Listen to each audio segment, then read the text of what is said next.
Happy Sabbath, everybody. Good to see everybody on. Good evening, everybody. Glad that you could be with the Conscience and Justice Council tonight. On your screen next to me is Edward Woods III, who is the Council and Justice Council, Conscience and Justice Council chairperson, my buddy, my friend. I follow him into battle every single time. Brother Woody, my brother, how you doing tonight, man? Well, Dr. J, Pastor J, as they call you affectionately, just happy to have you here. We have a very important topic, We are here to talk. I repeat, we are here to talk about systems of oppression, DEI, diversity, equity, and inclusion, and you. Systems of oppression, DEI, diversity, equity, and inclusion, and you. The impetus behind this broadcast is the recent events that have taken place at Andrews University. And we are going to talk about that, not just as a microcosm, but as a microcosm, but a macrocosm as to what's taking place, not in our church, but also reflective of society as a whole. We're going to be putting stuff where you can get more information. We're not here to debate which side, but we're here to provide the facts and also the biblical case. I repeat, the biblical case for diversity, equity, and inclusion, because it's biblical in nature, not political. I repeat, it's biblical in nature, not political. And we're seeing how our church, unfortunately, takes its cues, I repeat, takes its cues from society instead of a movement of the Holy Spirit. And we want to make sure, by the grace of God, that we share resources so that you can have our resources so you can go back, but also a call to action, The Conscience and Justice Council is committed to making sure that you have the facts, the truth about what took place in our church and how we are far behind the activism of our pioneers when it comes to these concerns, with apparently no plan in sight. And so this is not an attempt to bash the church, but it's an attempt to challenge the church constructively to live to the Bible, which is our only creed, in the spirit of our pioneers. It's a crying shame that our pioneers' voices, who have been dead, some for over 100 years, speak loudly from the grave than those leaders that we have today. We're going to look at the accreditation standards and try to give a picture of what's going on. And then we're going to give you a call to action. We're going to provide emails for you to write letters. We're going to provide a place where you can sign up. Timothy Nixon, Dr. Timothy Nixon put something up on change.org where we're going to encourage you, if you feel so inclined, to sign the petition. If you don't want to sign the petition, please at least, I repeat, at least, send emails out to the president of Andrews University, the chair of the board at Andrews University, and our general conference president. We will be providing you those emails so you can make sure that your voice is heard and registered with those who are making those decisions. Once again, we invite you to share with your friends, your family, your friends, your foes, to join the Conscience and Justice Council Today program, where we have some dynamic guests, and I am excited about them. For pound, these are some of the greatest minds that we've had, and it's just good to continue to share the talent that's within and outside of our church as it relates to leaders who are doing great things. I repeat, great things. And I'm just so excited about Venetia Sizell. She is a heavyweight in her own right, a certified DEI expert, a nationally certified DEI expert, diversity, equity, and inclusion. But let me give you her professional bio so you understand who is with us today. Venetia Sizell was with the Michigan Department of Attorney General for over 7 years, where she served as an Assistant Attorney General, Division Chief of Children and Youth Services, Criminal Bureau Chief, and as the Chief of Operations, along with the role of the Diversity, Equity, and Inclusion Officer. In addition to her litigation and transaction experience, she led an office of over 550 staff and attorneys, as well as promoted diversity, equity, and inclusion as the Attorney General's first, let me say it again, Mm. first executive diversity, equity, and inclusion officer. Mrs. Sezel is credited with not only serving as the department's DEI officer, but creating the first DEI program in the department's history. She Mm. currently serves as an adjunct professor at Thomas M. Cooley Law School.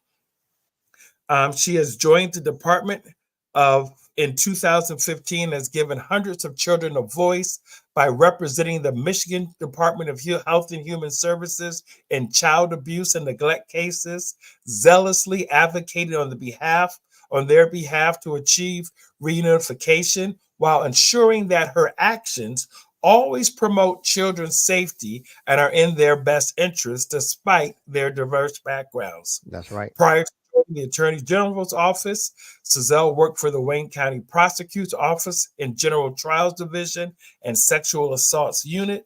As a dedicated public servant, she has been described as a fearless leader in the courtroom and the office.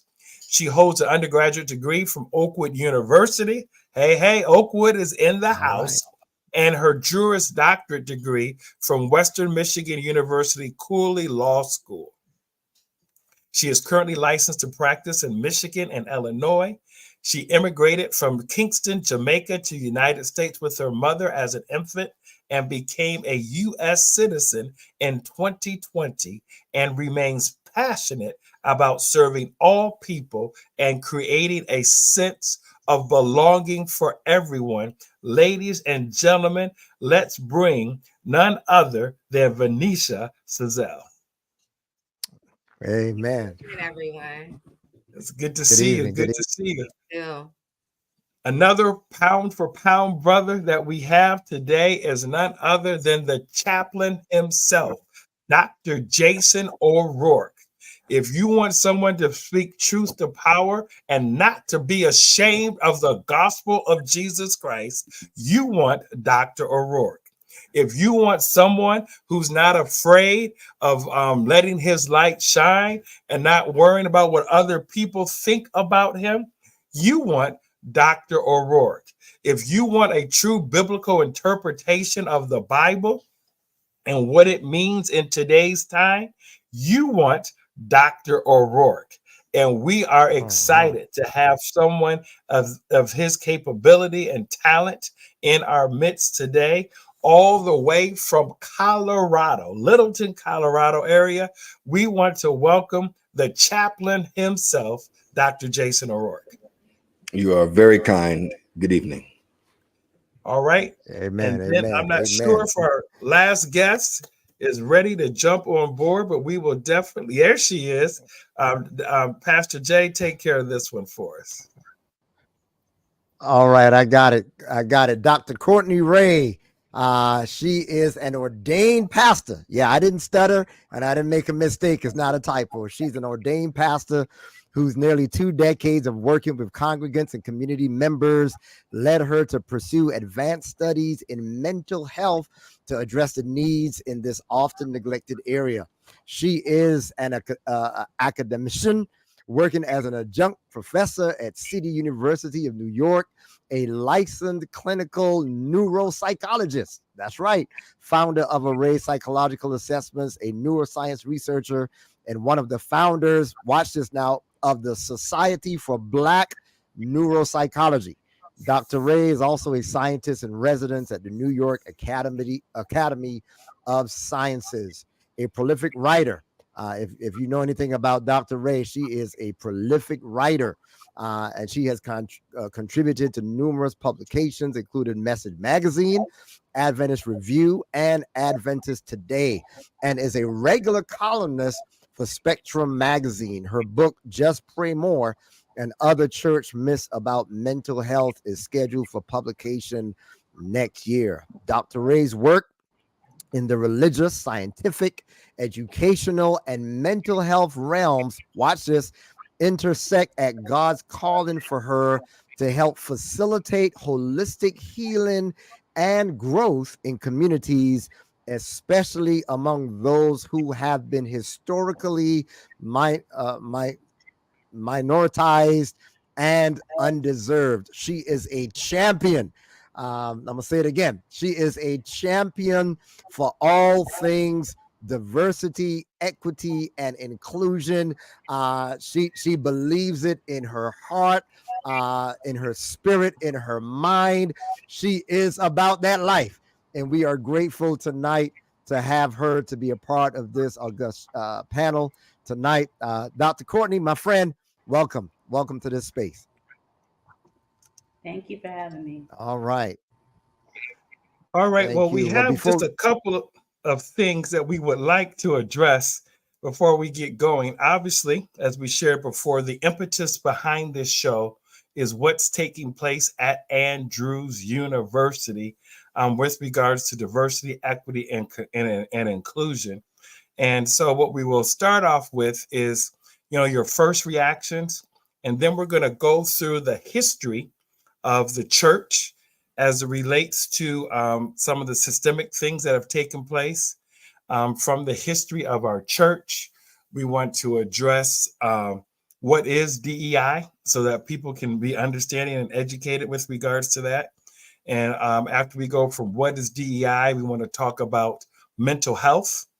And then we want to conclude with the biblical imperative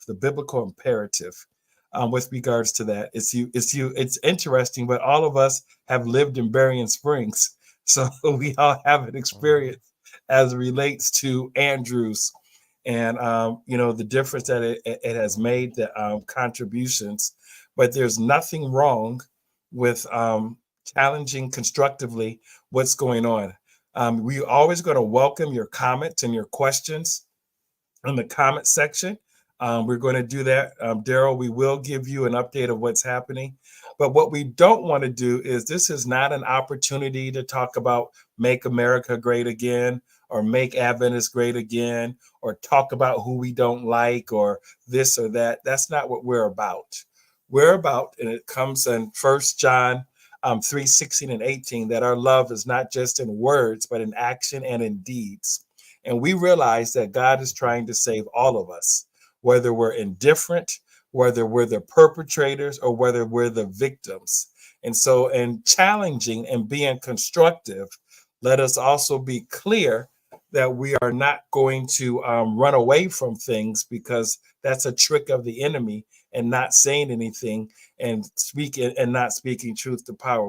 We are going to speak truth to power, but at the same time, we can be respectful and love. So we kind of want to set the ground rules. So as you put things in a comment, if you don't see your question coming up, that is why, is because we do believe, first and foremost, regardless of what other people have done to us, whether it's systemically, whether it's intentional or unintentional, we individually and collectively have a responsibility of being Christians as God would have us to be, and not what people want us to be. Having said that, Pastor Josiah, I think we probably need to give an overview of what's taking place at Andrews. Do you want to take a stab at that? Or do we want Dr. Ray, or how do we want this to go?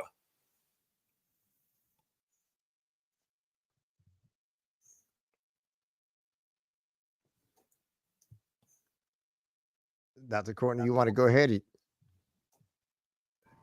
Sure. All right, I didn't Dr. know. Courtney, if you don't mind. Yeah, go ahead. Sure.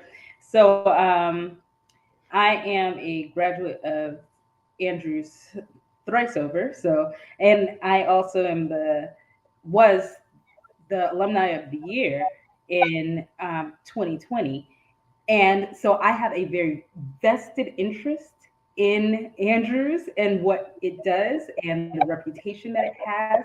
And so I keep very close contact with students and also faculty members and staff members who are there at the university, and try to contribute as much as I can to building up the university. And so it really was disheartening to me to find some of the information that was transpiring if you recall, several years ago, actually, even going back further than that, Andrews has had a long history of having a diversity committee that has been trying to ensure that all people who are on the campus feel safe and are heard and have their needs and considerations brought to the table.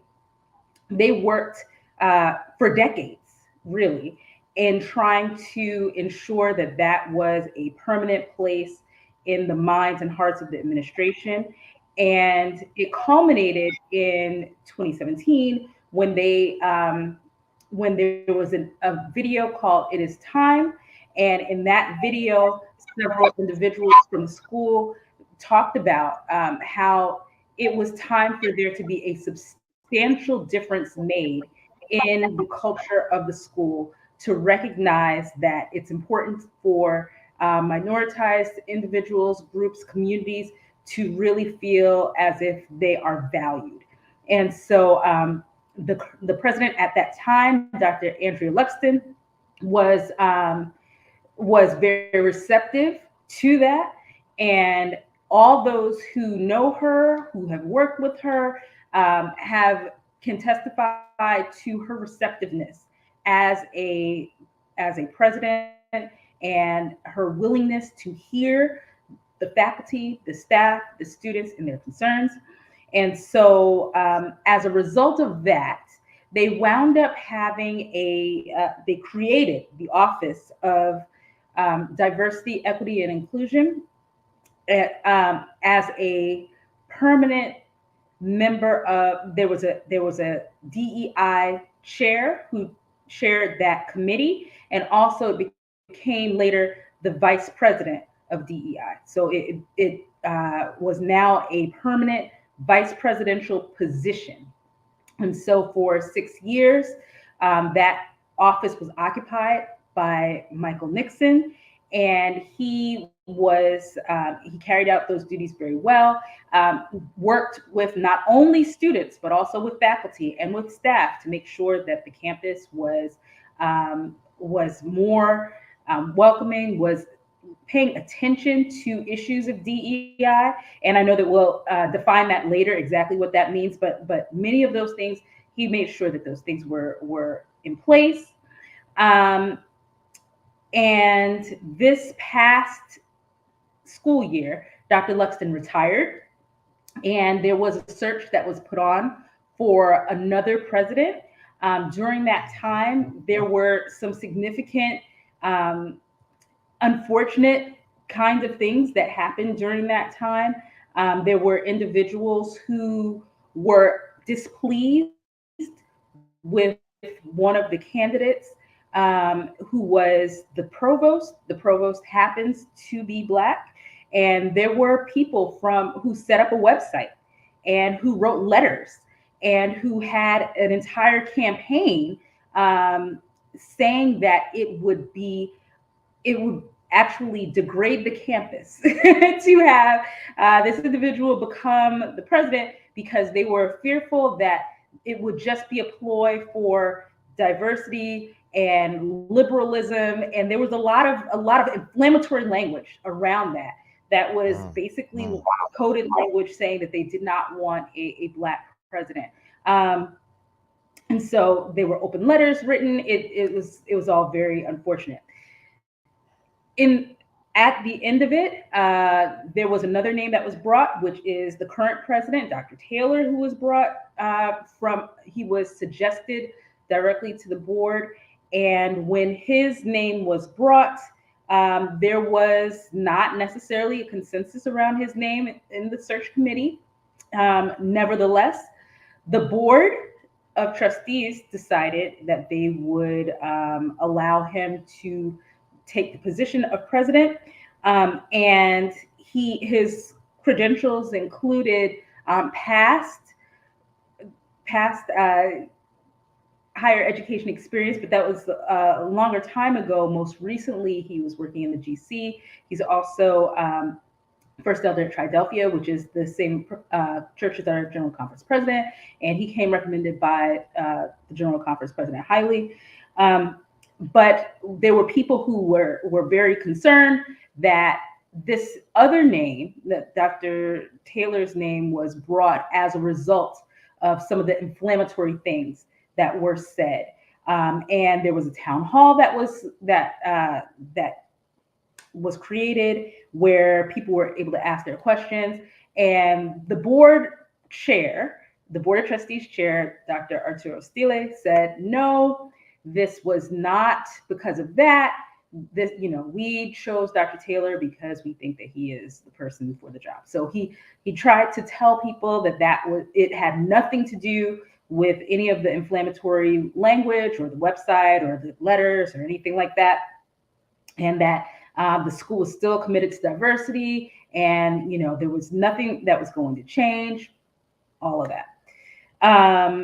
But people still had fears that that was the impetus for not having the provost, and so there were some concerns, but there were assurances made. Fast forward to this school year. So Michael Nixon, also at the end of that school year, with Dr. Luxton's retirement and with the installation of Dr. Taylor, there were a lot of different moving pieces. And at that time, Michael Nixon also decided that he was going to take another position elsewhere. And he has expressed his reasons why, and I'm not going to speak for him. He can talk about that. If you ever have him on, he can tell you why he may have made that choice. But at any rate, at the time that vacancy for the VP of DEI was made, there was an interim, or at least what was proposed to everyone as being the interim, having a DEI office chaired by Danielle Pilgrim, who had been one of the campus chaplains and also the pastor of New Life, which is a predominantly Black church on the Andrews University campus. And so Dr. Pilgrim took the job as in the DEI office, and she was not made the vice president, but she was made interim of DEI while the search was being made, or was thought to be made, for the replacement for the VP for DEI. As the school year progressed, many faculty and staff continually asked about whether or not any kinds of motions were being made to fill this VP position, because there was this vacancy, it needed to be filled. And they were kind of not given a lot of answers about that. It was very much, hold on. When the new position was posted, it was not posted as a VP of DEI position. It was now posted as an assistant to the president position. And the description of the responsibilities of that position were drastically changed. The individual was no longer chair of the Diversity and Equity and Inclusion Committee. They were no longer a VP. They answered directly to the president as opposed to being a VP.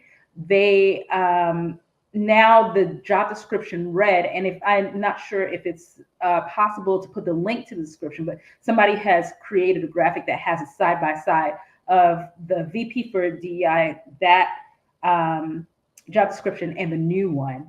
And there's a lot of things that are crossed out. So a lot of the community groups and interpersonal groups were crossed out, and they were not, and equity was also crossed out of the job description. Now it was called the Assistant to the President for Mission and Culture. So there were quite a few things that troubled people, because there were all these fears from before that were happening with the replacement, and now it seemed like it was coming to fruition. I cannot say, I'm not going to speculate as to whether there was a connection or not, but I do know that this was something that people were fearful of happening, and this seemed as if it was a fruition of that. And so here we are, where individuals are now saying, this is all this work that had been the culmination of decades of work of the DEI committee to get a VP position, and all of these different things that were initiated and put into place are now basically dismantled because that position is no longer being considered to be filled. And now it's this assistant to the president position, and people are quite concerned and quite worried. And so there have been town halls on campus. Dr. Pilgrim she has a very open letter where she stated that she felt that she was disrespected by several individuals on the board. Well, not actually several individuals, just basically a couple of individuals whose hostility towards diversity and towards her in a personal way was off-putting, and she felt as if her concerns weren't being heard. She had not been made aware, and like I said, I'm not telling you anything that she has not already publicly stated. She stated that she had not been made aware that the position was going to be changed. She found out like everybody else right before Thanksgiving break. And that was also very concerning to many people, that this new information that there was going to be a new position that came out to everyone right before break. And it didn't give a sufficient time for response. And then again, when students and faculty and staff made kind of their concerns known, there was a town hall that was created, but that was right before finals week, which is just culminated this week. And so there's a lot of concern that there has not been a lot of hearing of the community, that many of the individuals have not had their concerns either heard or heeded. And so this is kind of where we are. Now people want to figure out what are the next steps to try to get those concerns heard in a very serious way. Whew, thank you so much, Dr. Ray, for that. I know you weren't necessarily prepared for it, but I think you did a good job, because one of the first questions that someone asked was kind of like what happened that we're addressing this issue. A lot of times we assume that people are on social media and they know what's going on. I guess we have quite a few in our audience that wasn't aware that diversity, equity, and inclusion position itself was gone, because just 6 years ago, it was created for a good cause, for good purpose. And so one of my questions is kind of rhetorical for you or the others that will come on later was, what changed between 6 years ago when the board said it was a need and it was a voted position by the board to 6 years later. And I think it's very sad that a person's personality or personal thoughts on a particular issue can sway an entire institution in this direction. Did the need go away, or did the compassion go away?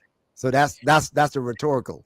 Did the need for the position? That's a rhetorical question, but I will say that this was not an institutional decision. So that's important also to note.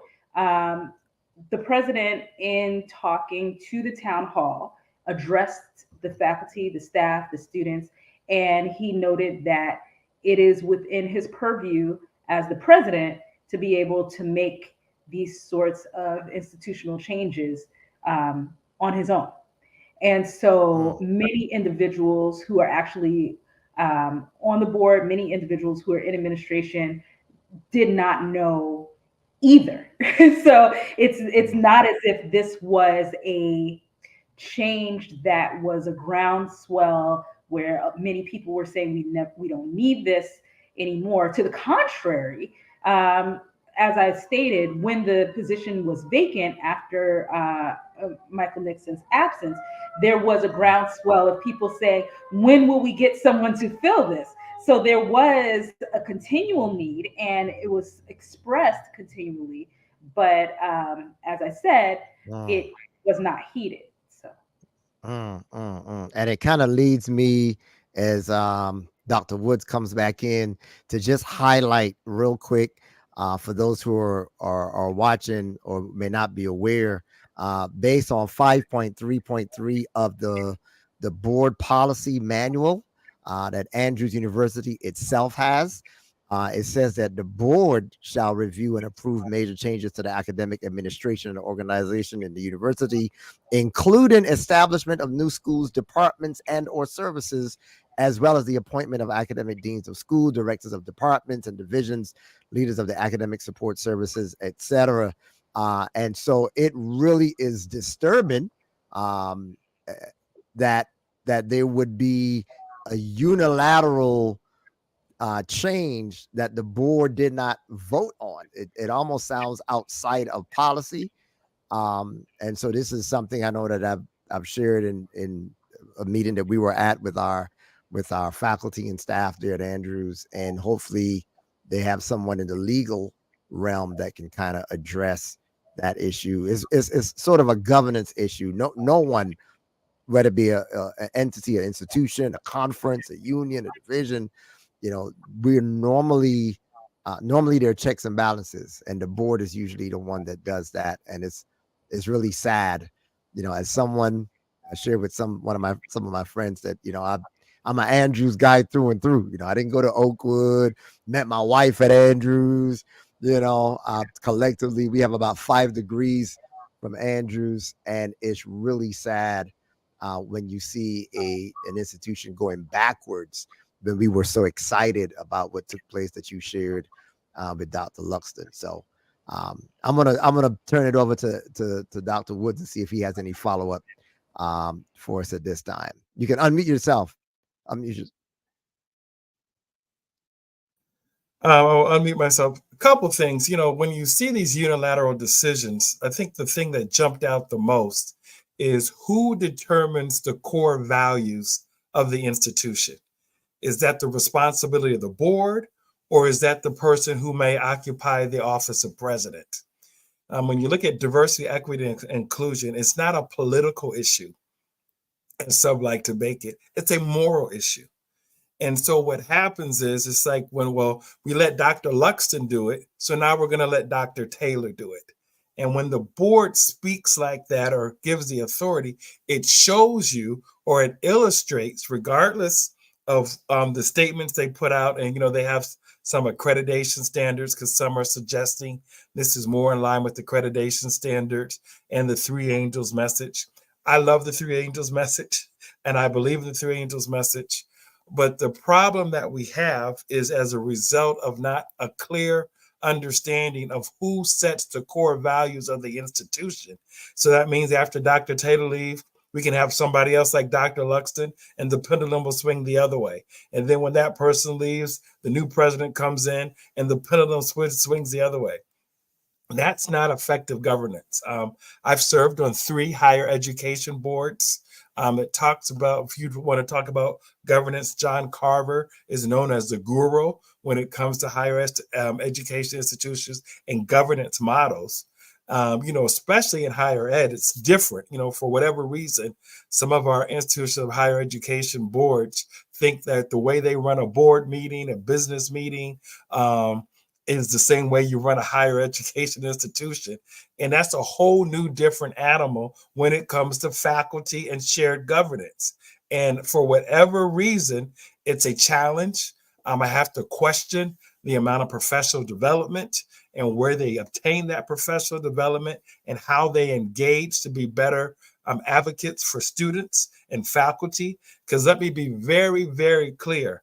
The faculty make up the school. Let me say it again. The faculty make up the school, and we have to find a way to engage the faculty who are the life, how can I say, who provides the credibility of the school. Obviously, the students are the lifeline because the students are the ones that pay the money. And we need to understand that our students are not kids, but they're adults. They don't need a patriarchal model where you know what's best, but you need to see them as students. And you have to understand that these DEI programs is not wokeism. because they want to get into this wokeism and these culture wars to kind of steer away the discussion, but also understand the impact that it has as it relates to grants, as it relates to accreditation, as it relates to student success. And all you're not hearing anything of that. And I'm saying that's part of the problem with our higher education boards and Adventist institutions is that they run them more like board meetings, executive committee meetings, and business meetings, but not like institution of higher education. You can never, ever delegate the core values or the mission or the vision of the higher education to the president without approval of the board. I mean, that's just something that you can't do. And to suggest that we let Dr. Luxton do it her way, and now we're giving Dr. Taylor the same, is not an effective governance model. And it's, to be honest with you, quite disappointing to hear some of these comments. We're sharing you these comments as they are printed and written. We have put them in the comment section where you can take a look at them. If you look at the Spectrum story, it alludes to what Dr. Ray was sharing regarding the job description. I think one of the things that was crossed out, Dr. Ray, was the biblical imperative. I don't know if you saw that. I mean, that just immediately caught my attention. How can you cross out the Bible when it comes to diversity and equity and inclusion? And the Bible is our only creed. So, I mean, part of that, is a communication function in terms of the rollout with that could have been improved. But let me be very clear. Some of the board members didn't even know. I mean, I informed the vice chairman of the board what happened. I'm telling you, I informed them because they didn't hear it from the president. So it just really kind of opens up a lot of questions. I don't want to speculate and speak to motives because that's not fair. And I wouldn't want the same to do to me. But these are the types of actions and things that have happened in the past that opens up the door for questions as it relates to the sincerity and the intentionality of the move. I'm not going to demonize anyone with regards to that, but I can speak to it from a higher education standpoint. I can speak to how the communication was rolled out and the way it was delivered. How do you post a job posting after you demoted a position and not go out and face the music? I mean, that's just a no-no. I mean, that's just a no-no in higher education. We have, I mean, regardless of where I was, we had Oakwood University, Lansing Community College, Lake Michigan College. We had a rule as a president: no surprises. No surprises. In other words, I'm going to hear it first from him, then hearing it from the public.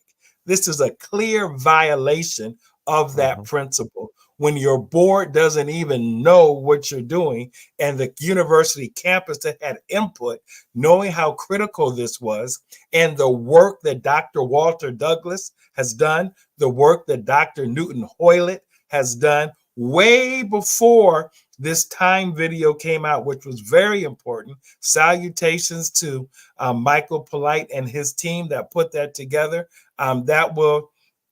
And the response of Dr. Luxon, I want to give her credit, and the response of Dr. Luxon and her team to take students seriously instead of listening to those who don't want to deal with DEI because they see it as political and not spiritual. So those are kind of, my thoughts on the governance in terms of what happens. But if any institution should feel respected, if any institution you should feel welcome, it should surely be our church institution. And I would even say, since Andrews University dubs itself as the flagship institution of Adventism, there's no reason why people should not expect more. Before we pivot, go ahead, Dr. Ray, go ahead. I just wanted to say, in terms of value, Andrews has always touted, and still to this day still touts, is #1 ranking as the most diverse campus of higher education in America. Like they will continually post that. There are flyers up. U.S. News and World Report has had Andrews as #1 in diversity for several decades. And that is a selling point of the university. And that's something that the university administration is proud of. And even as there was a picture that was taken by a student that was posted on social media of the letters for diversity, the diversity, equity, and inclusion office, you know, the etching being taken down, and right next to it is a stanchion with the poster that says Andrews University #1 in diversity. And so the juxtaposition of removing the Office of DEI with this promotion of its own diversity was just really very ironic. Yeah, man. Listen, I think they have violated a lot of things. Again, I'm not an attorney and I don't play one on television, but I also received the accreditation, um, the letter of accreditation, Adventist Accredited Association, and as a part of it, under governance, it says, here's what it says: the administration ensures that in the context of Revelation 14:6, through angel's message, policies and practices of the institution effectively support and foster the inclusion of both men and women of different races, ethnicities, tribes, and castes. That support, effectively support. This is ineffective leadership. To me, it's clear that in my estimation, if I'm reading that and an accreditor, I don't know where this goes, but something's wrong with their accreditation, meeting accreditation standards, if that's what the letter says that they should have. And so I think that thank you, Elder Woods. I think we have to have people who look long and hard at everything now that Andrews does. I'm talking funding. I'm talking accreditation. I'm talking about um, any violations that may or may not have occurred. One of my friends used to tell me that every boss has a boss.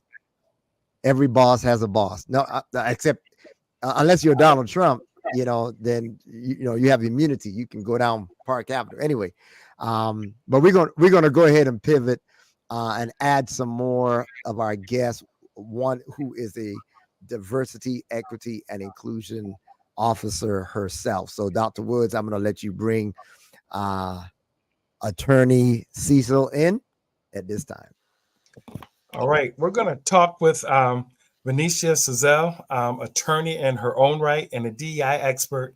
And then after that, we're going to hear from Dr. Jason O'Rourke, and we're going to talk about some of the history of the church, and then open it up for Q&A.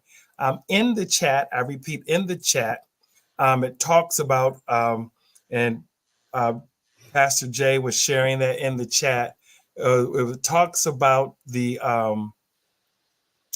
what we were talking about, the Adventist statements. I wanted to share that with you, but some of the examples, when it says sample policies and practices that exemplify respect for differences in ethnic background, that encourage and support cross-cultural interaction and understanding. It says, see the one humanity statement. I know that everyone didn't agree with that, but there's a statement with regards to that. Other examples of co-curricular and co-curricular mentoring and modeling of biblical ethics and civil discourse about issues related to justice, race, and ethnicity. Once again, the Conscience and Justice Council has always believed in the biblical foundation of social injustice, which is plenty, but also as relates to forms of oppression, which Venetia will talk about later. It says sample policies and procedures that exemplify. I want you to understand it says sample. It doesn't say that they're going to actually do it. Result of annual surveys on the sense of belonging and utilization of findings to guide institutional initiatives. Results from items regarding diversity and exit interviews and surveys. Retention rates disaggregated by race and ethnicity.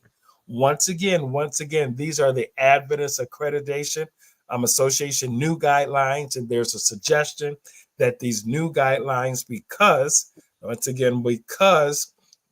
They're trying to focus on the three angels message, back to what Pastor Jay was saying earlier.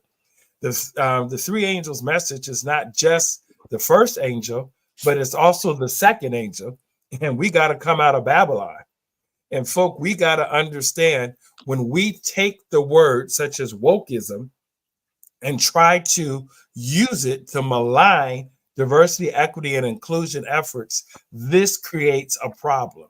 And this is the spirit of Babylon, talking about wokeism, which is a civil rights term to be politically and socially conscious, but to use it to marginalize and to, how can I say, amplify the culture wars that are taking place in this country is wrong. It's wrong and needs to stop.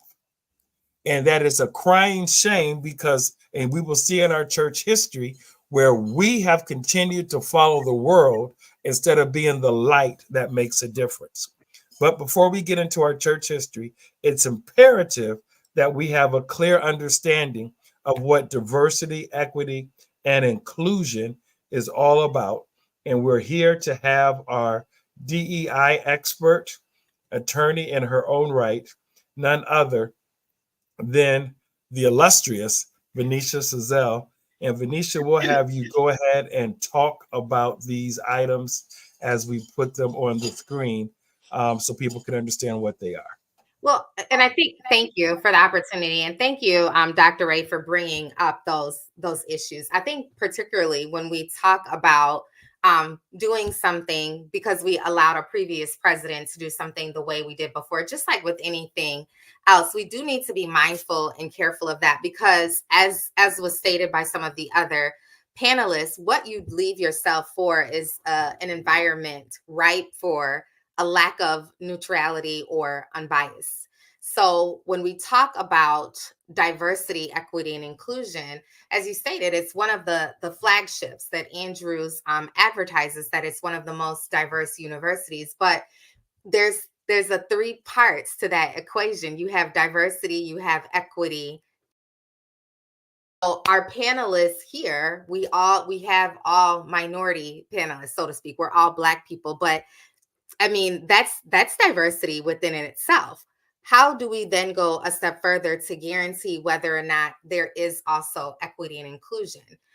I believe that oftentimes gets confused because people don't understand it, and then we merge these wokeism. We want to put the negative impacts or disparagings of Black Lives Matter potentially, and kind of loop it all in together. And also from a legal component, I think another thing with institutions of higher education and businesses is with the overturning of affirmative action, for example. That's also a confusion that somehow equates to diversity, equity, and inclusion. They're not synonymous. And the reason why, again, is diversity is just our differences and being able to leverage those differences. And that's really not even the first step that an educational institution needs to start at, or organization.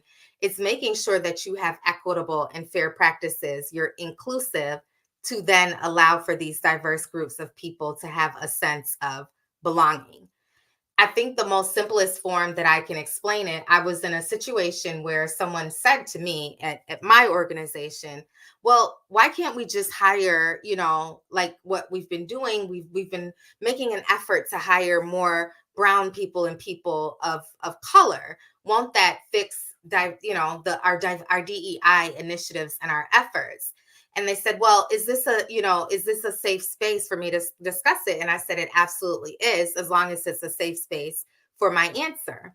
So it was a Caucasian person that I was speaking with, and it was another Black male in the room. And I said, I'm going to have a party. I'm having a get together, and I want to invite you guys and invite a couple of people there. And so the other individual was like, okay. And I said, but I do need to let you know that I speak Swahili, and this other gentleman here that looks like me, he speaks Swahili as well.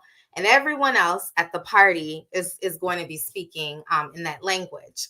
And so, there was a pause and a ponder, and I said, oh, by the way, I forgot to tell you that all of the food choices are going to be in Swahili, and the music is also going to be in Swahili, and they looked at me and said, well, what am I, what am I going to eat? How am I going to know what to eat? And, am I going to be able to participate in anything if everyone else speaks a different language and if the entertainment is in a different language?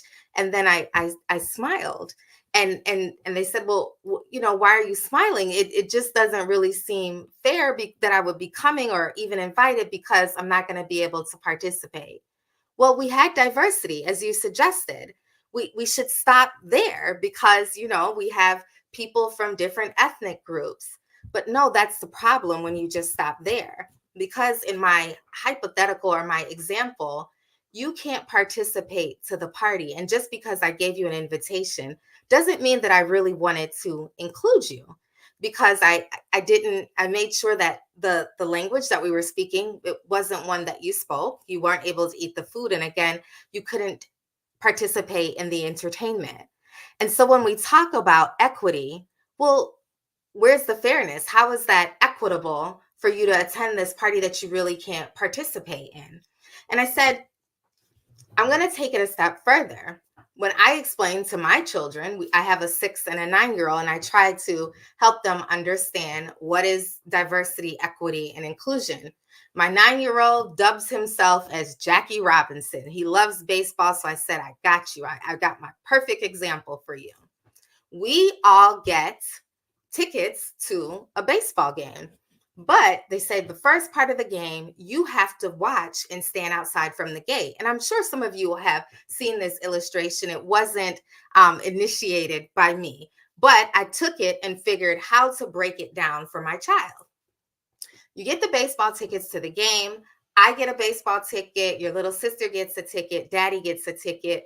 Daddy is 5'10". I'm 5'3". You are 4 foot. Your sister is 3 foot something. The fence that we have to watch this game over, it's a 6-foot fence. And so we're all wondering, well, how are we going to see? None of us are tall enough. So they give us stepping stools to be able to see. Well, when Daddy gets the stepping stool, he is absolutely able to see over the fence. I can't see, you can't see, and your little sister can't see. And he says to me, well, that's not fair.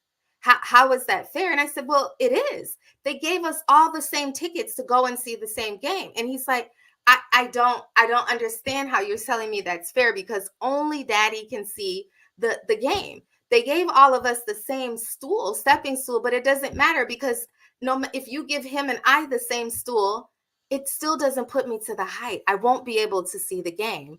And I said, yeah, that's not fair. That's the equity part of it.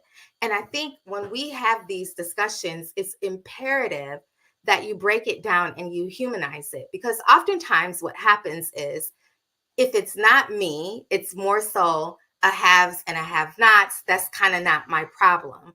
When we take it out of the realm where we're specifically making it just about race, gender, some of the things that we're going to talk about more, the highlight ones where no, this is a my issue today, but certainly can be your issue tomorrow, and breaking it down and showing, listen, this is a situation where, yeah, you can hire or you can have more brown students and people from different demographics, but how do you keep them? And why would you even encourage them to come if they don't feel that this is a sense of belonging, because this is not really a fair or equitable environment? And although you're hosting and you're inviting them out, that they do not really feel included, because an invitation is not an inclusion.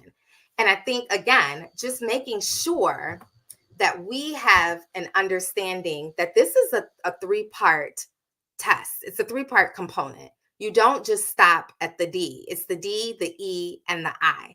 We need all of them together to be able to have that true sense of belonging. I also think that we should note, again, unfortunately, there are circumstances where DEI efforts have been, in essence, weaponized, and taking it back out of that realm, that DEI is not, it's not just for women, it's not just for brown people, it's not for just disabled people, it is for all people. It could be your white male from up north. it doesn't matter. It has an effect on all of us. So it's an issue for us as not really a black, white, purple, pink, like your traditional race issue. It's a human race issue, because some shape, form, or another, you're going to encounter differences, and making sure that those differences are welcomed, they're not blocked, and that they don't create what we refer to as overt or covert biases. So we don't have a situation where there are implicit biases, or we create environments where it's okay for microaggressions. Because, as someone said before, when we don't have these checks and balances in our leadership, it trickles to our administrative staff and certainly to our students. Another area that we definitely need to look at when we talk about what's going to be our call to action and our change. Every institution and organization, there is a business case to it. What is the statistical data as far as when these DEI efforts were implemented? What type of growth and development that we have with our student? What is with our students? What are the statistical data on how many students were accepted or admitted in, how many matriculated out that were from very diverse backgrounds? And when we're having these conversations going with that data, so you start off with what rules, like what governing laws or anything of that nature were violated. Let's have that discussion. And once we move to that discussion, then incorporating the components of how really is diversity, equity, and inclusion beneficial, not only to the institution, but also from a biblical standpoint. And I know we're going to delve into that further, but taking all of those components, adding them together, and then coming to the table and having that discussion as to where is it that we really want to go? What were the intentions? And getting an answer on what the intentions were behind these drastic changes. Are we in a situation where we have allyship from the student organizations and groups, from churches, from our local churches, from our conferences, all the way up to our general conference? How far and how willing are we wanting to go with having this open dialogue and discussion, and really having those hard truths as what are the potentials? Because is it that you do want to continue to say, yep, we are a school that we promote diversity, but are you in essence saying that you do not promote equity and inclusion? And are you comfortable with going on the record saying that you're not interested or willing to fulfill components 2 and 3? So I think basically looking at it from a global standpoint and remembering it's 3 parts to it. It's not just your D. You also need the E and the I to get to the B, the belonging component of it. When we also talk about looking at, in addition to the stakeholders internally, like within our body, what about externally? What about different companies and organizations that provide sponsorship? Are they going to still have the committal to your institution, knowing that, yep, you support the D, but you're really not in support of the E and the I? And I will hand it back to one of our other panelists. Okay, Venetia, can we talk about the forms of oppression? I like the balance and things because you did the DEI, which we needed first. But you mentioned that it's not just race. Every time they hear DEI, it's just an automatic trigger for race, and it's more than that. And if you can explain these as I put them on the stage, that will be helpful. So we are all definitely familiar with racism, right? So that is based off of someone's race, demographic backgrounds, things of that nature. I think that's pretty common. That's one of our heated ones. And it's one of the loopholes, right? Because people say, oh, you're just making it necessarily a black-white issue. Well, it's not really that, because we've never completely, we certainly have not completely addressed it in the world. And we have not completely addressed it within our institution. So again, we're pretty familiar with that one. Classism is another sneaky one. And the thing about classism is you can have it shows up in many forms. It could be a monetary form of classism. It could be your feelings of that you are better than one group versus another group. It could be because of education, maybe even political affiliation, your socioeconomic status. So if you have a student, for example, in this realm of our discussion, when we're talking about a university, if you have a student that can pay their tuition first and second semester in full, they're going to get preferential treatment than another student who cannot pay, has to be on a payment plan, or may necessarily depend on financial aid. So student A, who can pay in advance, may be in a situation where they need to retake an exam. They will get preferential treatment to retake that examination. And student B, well, no, you're already wavering. We're not even sure if your check is going to clear and you're going to be able to come back second term. So that opportunity is not going to be available to you. Those are the circumstances that you may potentially see. And there's a plethora of other examples. When we talk about religion, that is also, you can have a negative impact or disparate treatment based off of your religious affiliations, your religious background, or you can get a heightened sense of approval and abilities based off of your religious background. This may come up because, again, we're talking about discipleship. So we cannot concretely say that all of our students are necessarily going to be of Adventist background. So I think that that's a prime example. Do we treat our non-denominational students or students that are not affiliated with Adventism different than our students who are? And it can show up in two forms. You may give them preferential treatment because you want to encourage them to come into the faith, or they may be given disparate treatment because they are not your generational Adventists, so to speak.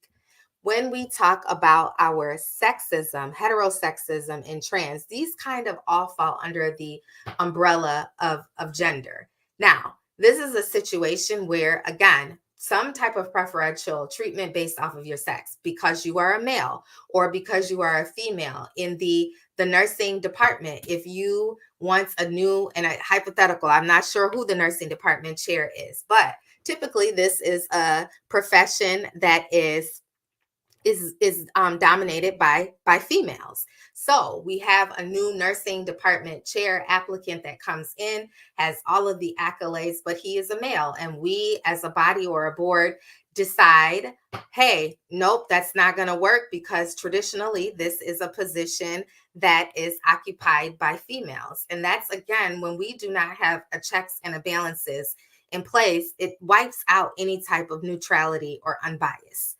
circumstances. When we talk about heterosexism, what is your sexual choice? Now, we are aware of when it comes to this area, and when we talk about LGBTQ plus, yes, we understand what the Adventist teachings are and things of that nature. However, we still know that forms of oppression show up because it can come in a discriminatory practice. It can come up in disparate treatment, ill treatment. These individuals may be ostracized. Again, we're going to get more into the biblical component. Not only is this illegal, these things are illegal to do discrimination and oppressive practices based on this, but the essence of who we are, our discipleship and followers of Christ, it is also inconsistent. You have a circumstance where we talk about disabilities. This is under our next section. This is mental disability as well as physical disabilities. This is another hot topic area for both. But what often happens in a particular area with mental health issues, it is a difference when someone says, hey, I'm suffering from diabetes or I'm suffering from cancer. It is a much safer space versus an individual that says, I am suffering from mental health. I'm suffering from schizophrenia or bipolar.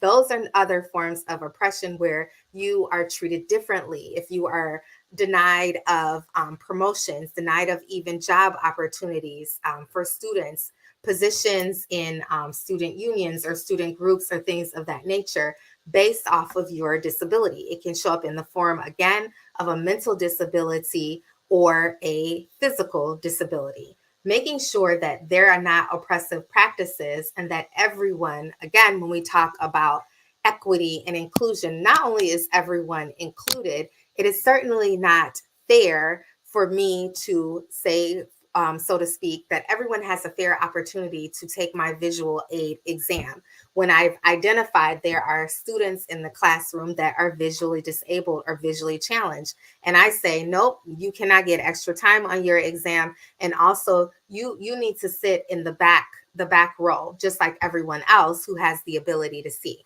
These are not, again, not only in violation with what we believe spiritually, but they are in violation of certain due process rights, civil rights, and things of that nature. And in essence, equal protection under the law. These can come hand in hand. You do have youth oppression as well as elder oppression. The hot topic area has always been when we talk about ageism. Generally, we think that we're speaking of our aging out population. That is definitely an issue. There are oppressive forms where we talk about same thing. Are you being denied or discriminated or looked over a position or different opportunities? Are you not allowed to speak? Are you not allowed to basically give your opinion? Is it not valued? And it's the same in all of these circumstances. When we talk about elder, that is an individual that is of older age. So those discriminatory practices are being used against them because they are considered to be older than that general group that they're with. You also have it with youth oppression. Oftentimes, this is one that has been underreported, but it does exist. So you have a younger individual in a board meeting, in some type of employment in class and things of that nature, that there is some type of disparate treatment. Their ideas and opinions are not valued the same, or they don't even really get a seat at the table. When we look at all of these forms of oppression, as I said, there's many different examples and hypotheticals that they can show up in. But I think too that we need to be cognizant is, again, where we talked about earlier, just because you have an invitation doesn't mean that you're included. And what is often disguised is that you have the opportunity to get a seat at the table, or you may even get to come in the room. But if your ideas, your opinions, and things of that nature are not being valued the same or equal, and your status, those forms of oppression, that list that we've used, are being used to identify and judge and value your opinions, that's problematic, and it's a form of oppression. And not only that, just recognizing and understanding that you challenge the idea, right? And you're not necessarily challenging the person, because when we get into challenging the person, we're looking at those oppressive forms to attack an individual and silence them. And then we wipe out any type of, it's no point, even if you've had that diversity, it is not equitable, it's not inclusive, and you're never going to get a sense of belonging.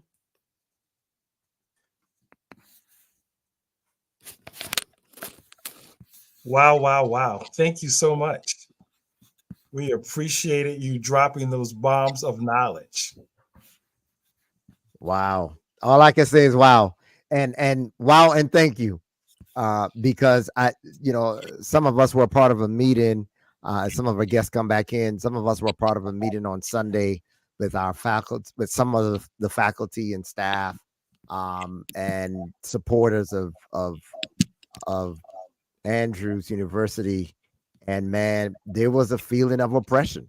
When you hear some of the things that they have to deal with, some of the experiences, the dismissiveness of current leadership. Again, for me, the governance part, I'm just flabbergasted that one person can bring so much negative energy and an entire board not say, wait a minute, aren't we God's people? Don't we believe in setting the captives free and speaking up for the oppressed and I mean, we talk about it, we preach it, we've experienced it as a people.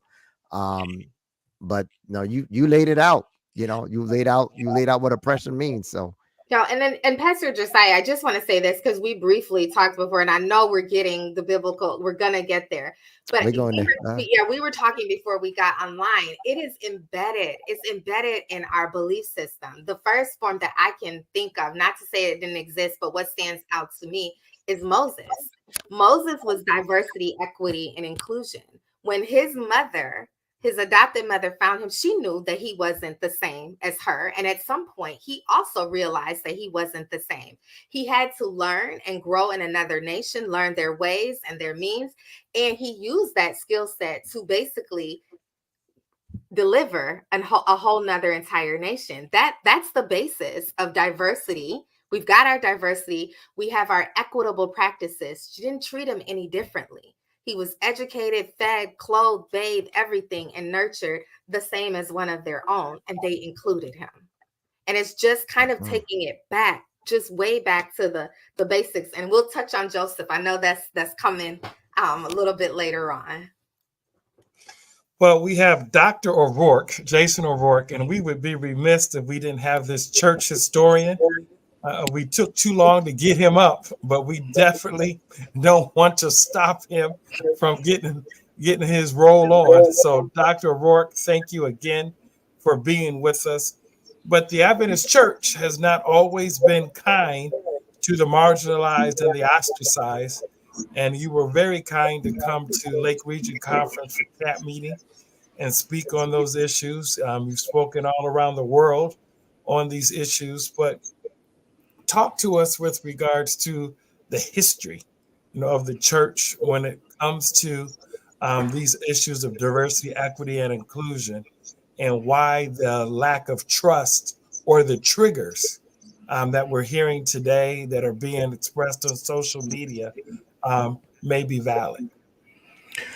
Thank you. It's good to see you all. To my esteemed colleagues previously, wow, okay, I have to put my boots on now. Thank you, ladies, very much. So just from a church history standpoint, I think it would be important for us to recognize that, and this is not my language, this is the language of Dr. Kevin Burton, there would be no Adventism without abolition. And I think that's an important place to start. Adventism and the abolition movement of the 1840s and 50s were so connected that it was almost a seamless, the same organization that printed Adventist documents, printed abolitionist documents. Our earliest church fathers and mothers were strong abolitionists. One anecdote to serve. Joseph Bates believed that Jesus was so sure Jesus was coming that he felt it was his duty to desegregate public transportation. It was his duty to desegregate public transportation. And so when you look at that and you move forward and you come to the 1863 time period when we are standing up in the middle of the Civil War, timing is everything. And so if you believe that you are a movement inaugurated by God, when you stand up is equally as important as the fact that you stood up at all.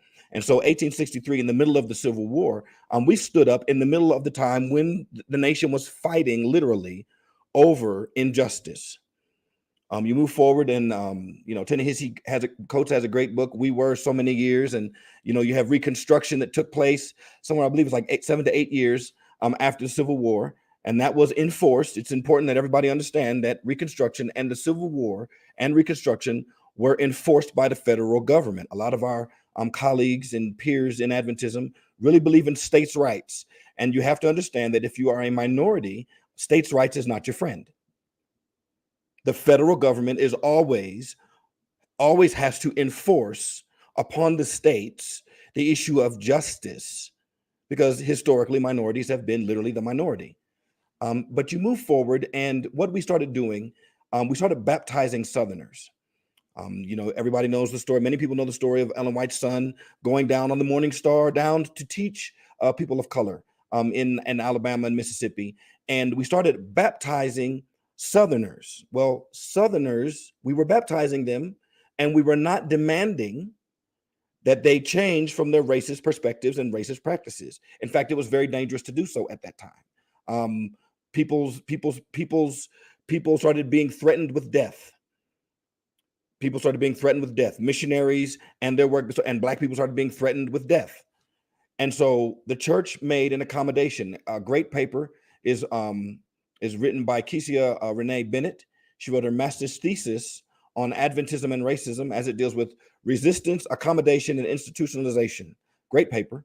And she documents this. And what happens is that we begin to accommodate racist perspectives and practices. I'm using racism as the primary because it's the primary issue around which everything else can kind of finds itself. Because slaves were freed before women got the right to vote. I mean, that's how it worked in American society. Okay. And in Adventism, on the gender issue, multiple women were ministering. And Ellen White has a statement in which she says that the pastor's wife should get a salary just like the pastor if she's engaged with the work. So there was an ecumenical ethos to the three angels message. So you move forward and you come to like 1888, and you have the righteousness by faith movement. And they will tell you what is historically stated is that we rejected it because people thought it was cheap grace. And there were political movements going on. What they don't tell you is that Jones believed that righteousness by faith had very practical, applicable implications for people of color within the church. He did. And so it wasn't just because they rejected it on cheap grace. They rejected it because we baptized too many Southerners, and they were not about equity within the denomination. Sheaf, an older Black minister, Sheaf, and one older than him named McKinney, they both understood that the three angels message could have significant impact in uplifting the community of color. But as Sheaf says, he says, we need to wait and see how these people are going to actually apply it, because basically right now we're disappointed. I'm paraphrasing what Calvin Rock has written in his book, Protest and Progress. So they understood that the three angels message meant equitable treatment, inclusion. They understood this. And inclusion, therefore, for others as well, not just race, but just others. I'm using race as the dominant thing. Then you come to, and if you look at how we used to depict America, early 1900s. Early 1900s, we depicted America, and she was not depicted as a lamb. She was like a seven-headed monster. It's a very frightening thing to see. She was a seven-headed monster. And she had around her ankles materialism and militarism and slavery or racism around her ankles, chains. Well, and this was documented. This was stated in 2020 on Ivor Meyer's podcast, on his TV show. Dr. Ben Baker, and now Dr. Kevin Burton were there. And it was stated then that we got a visit in 1916 by the government that said, the way you're talking about the state, the government, the Fed, you sound like communists. And we're going to come and pay you another visit if you don't change the way that you're talking about America. So between 1916 and 1919, we had to have an internal conversation. So that when you have this conversation in 1919 that represents Ellen White's to the church in a way that however they wanted it, that's one of the Bible conference issues. The other issue that they weren't telling us is that we had to reframe how we presented America. We had to reframe how we presented America as not being unjust. Now, we could say she was unjust. We could be theological preterists. We could say she will become unjust. Now we're theological futurists. But the present truth application of the three angels message, which would have critiqued America on her unjust behavior to women, to minorities, to the undereducated and underemployed, right? Which would have critiqued America on her injustice and would have demanded the church behave in a way that is equitable to all parties that fall within its umbrella, would have demanded that the church create a subcultural ecology in which even if the state does not provide justice, the church does. And that you see that in the first 6 chapters of Acts. You see it. Instead of us embracing that, we changed and we capitulated. We capitulated to the pressure of the state. And the entire 20th century from 1920 forward has been filled with two things significantly. two things significantly: a hyper individualized sanctification process at the expense of community engagement and community responsibility, at the expense of compassionate love expressed, and the demonizing of anything that would overturn the social order. So that when A.T. Jones in 1901 is the editor of the Review, he castigates America for her injustice. But then you come to the 1960s and you have the editor then and the sub-editor or the associate editor. They both say that anybody participating in, particularly ministers, anyone participating in civil rights, anyone participating in civil rights, right, is apostate. The entire 20th century is full of these experiences. The Lucy Byers scenario that happened in Washington is a direct result of this conundrum. The Southern, I say this with respect, I'm not trying to demonize anybody, Southern University, one of their own students has done online a documented history of some of the bigotry that goes on or has gone on down there. The mistakes that happened at Union College with the Golden Cord, the length of time it took for even the worship at Andrews to be allowed. I personally know a minister at Andrews who went to Andrews and he left because of the way he was treated by seminary theologians. All of that is because we saved our necks in 1919 and sacrificed our soul instead. The three angels message, if anybody wants to look at it, look at Babylon, because we love to say come out of her, and that's Revelation 13. Come out of her. And there's a geographical movement, a theological geographical movement. We love the exodus of Babylon. We don't like the exorcism of Babylon. And the exorcism is in Revelation 18, where you see the socioeconomic benefits that happen in Babylon. And our people, 20th century Western Adventism, has accepted the sociological benefits of Babylon, even as we demonize the political whatever it is of Babylon. But we can't demonize it too much because it's going to impact our socioeconomic privilege. And that is the tension that we find. We find it. So our people don't even understand that they are sociologically Babylonian. They don't understand it. They think that they're theologically redeemed. But in their theopraxis, they pull moves like this. They'll justify it, but theopractically, it's Babylonian. And there's really not you can tap dance all over the place, but you can't get past the fact. You can't get past the fact. A call was made, a position was created. You include and we celebrate that we are the most diverse campus in the nation. So we want the work, we want the money, we want the ideation, we want the resources, we want the prayer, the singing, we want the worship. But we don't want to address your experiences. We don't want to see your tears. We don't want to address your perspectives. We may not even want you in the room. So if I want something from you, but I don't necessarily want you, that by any other name is called exploitation. I'm at a loss. I'm at a loss. Like, I was not surprised by the maneuver when I heard what happened after the what's her name, the former president, when she retired, and I heard the gymnastics that were taking place. I was not at all surprised, because our people are sociologically Babylonian, and until we are willing, until I am as a man, am willing to embrace the fact that I am sociologically patriarchal and that I need to submit to Jesus.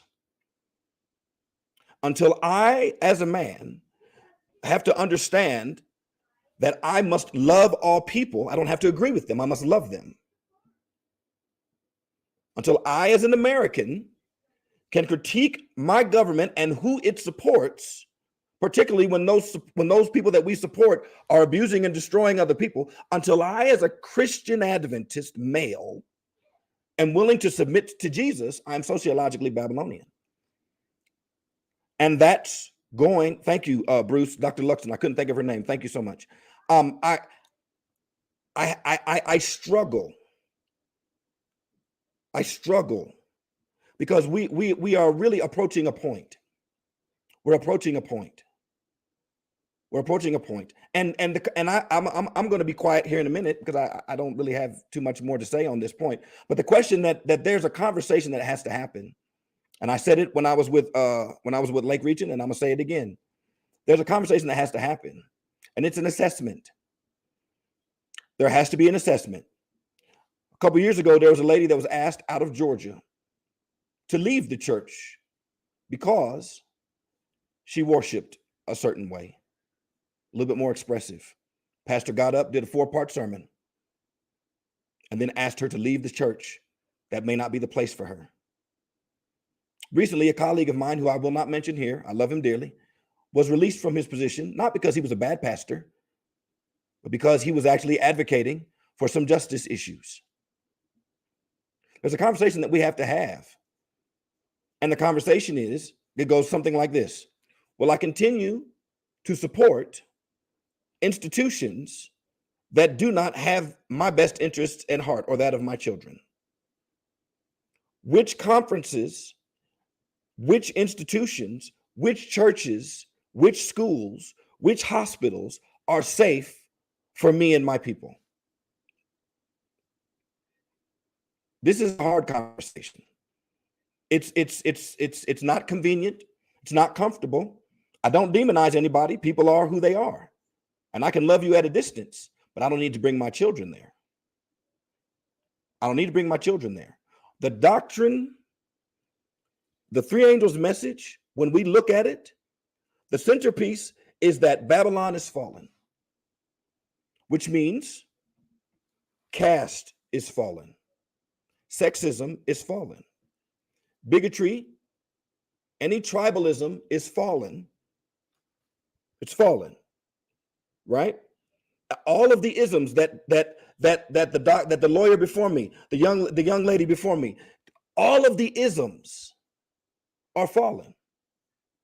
And it's bracketed by worshiping of God and the valuation. Ellen White says that the third angel's message is righteousness by faith in verity. And that literally means I'm treating everybody else by faith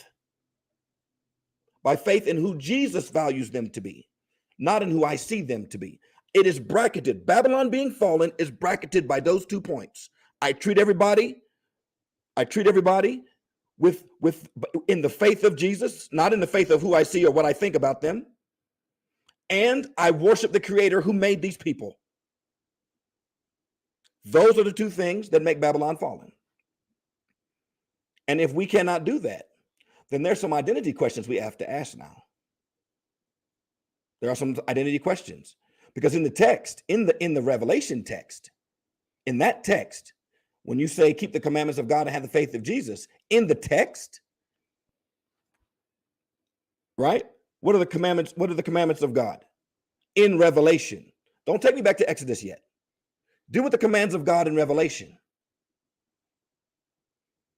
Assess your culture and your institution based on the commands of God in Revelation. One of the commands is to come out of her, my people. Another command is to go out of her, my people. You need to exodus and exorcise. I turn it back to you. Exodus and exercise, both and, not either or. So here's my question, Dr. O'Rourke, my friend. And it's one of the questions that I dropped in the chat for us here internally. As they say in military terms, we've got troops on the ground. Elder Woods and Dr. Ray and I were part of a meeting on last Sunday. We've got friends there. We've got family there. We've got students and staff and faculty how do we let them know we stand with them? Or is this the time? Is this the time to tell them, like the angels told Lot regarding Sodom and Gomorrah, to come out of her? I mean, give us some counsel, if you would, or if anybody else wants to jump in, even our DEI officer who's here. What would your advice be? So yes, thank you for the question, and thank you to my illustrious colleagues, and for that question. I think there are two things.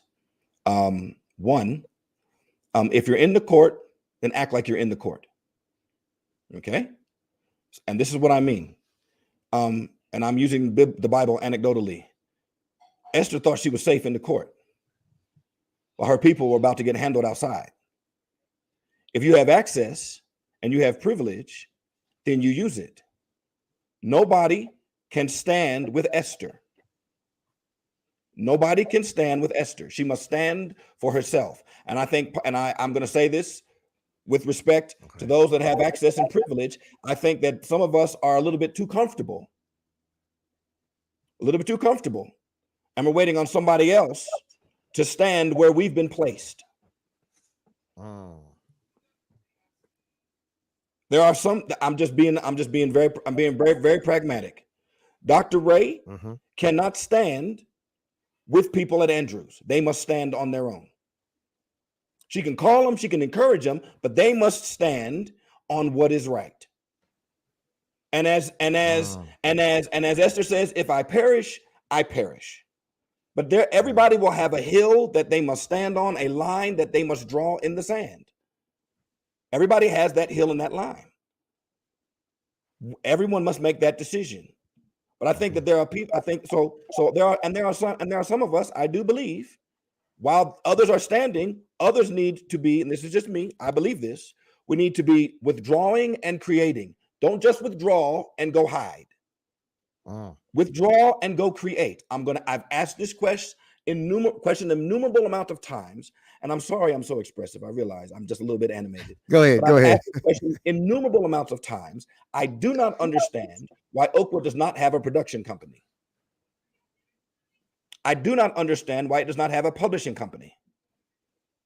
Just those two things alone would boost the economic and social value of that institution by light years.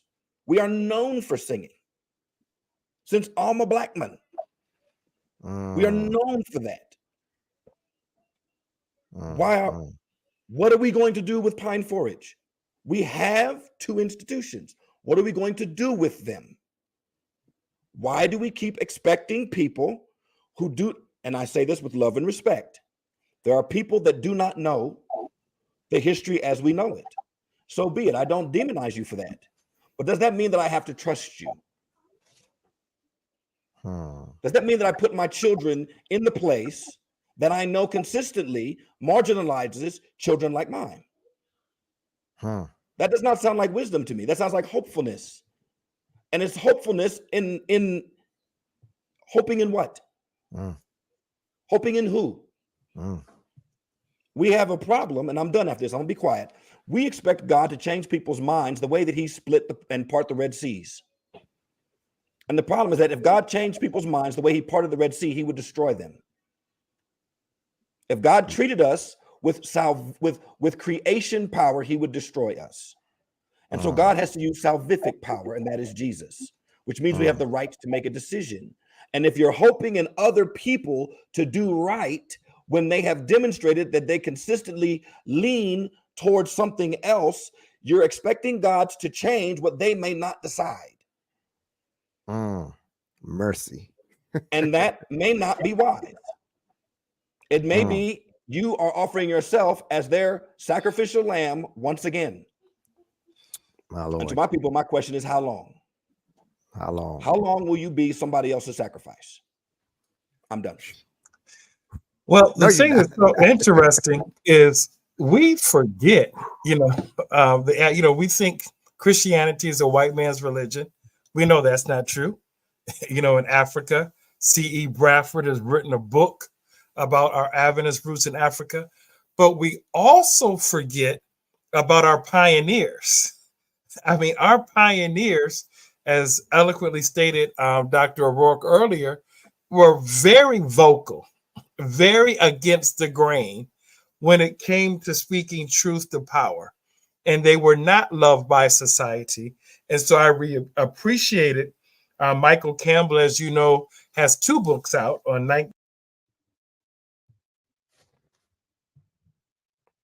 Oh, I think we just lost our host. Are you all hearing me fine?